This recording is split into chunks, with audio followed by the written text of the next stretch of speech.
মাম্পি চলে এলাম আজকে আমার নতুন একটি ব্লগ ভিডিও নিয়ে। জানি অনেকেই আমাকে চিনতে পারছো না, আর কি করে চিনবে বলো তো, কারণ এটা তো আমার প্রথম ভিডিও এই চ্যানেলে।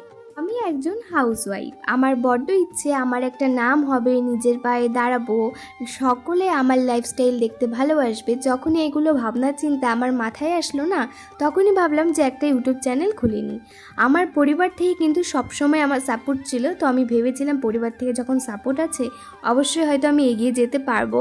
আর নিজের মতো করে ভিডিও করে গিয়েছি, 1 বছর ধরে অক্লান্ত পরিশ্রম করে গিয়েছি, তবুও সেই চ্যানেল থেকে কিন্তু আমি কোনো রকম সাকসেস পাইনি। তখন সেই সময় ভেঙে পড়েছিলাম, এতটাই ভেঙে পড়েছিলাম যে আর নতুন করে শুরু করার কোনো রকম ইচ্ছে আমার ছিল না।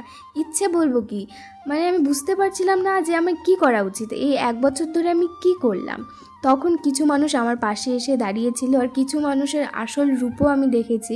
তারপরে আমি ঠিক করলাম যে না, একদমই ভেঙে পড়বো না, আর আবারও নতুন করে তার জন্য শুরু করলাম, নতুন করে একটা চ্যানেল খুললাম। আর আমার আশা রয়েছে, আমার বিশ্বাস রয়েছে যে এই ভিডিওটা হাজার হাজার মানুষের কাছে পৌঁছে যাবে। সবার কাছে একটাই অনুরোধ, যারা যারা এই ভিডিওটা দেখছো অবশ্যই চ্যানেলটাকে সাবস্ক্রাইব করে দিও, তার সাথে লাইক কমেন্ট শেয়ার করতে কিন্তু একদম ভুলো না। এই ভিডিওতে অনেক অনেক ভালোবাসা দিও। তো দেখা হচ্ছে আবারও নেক্সট ব্লগে। টাটা।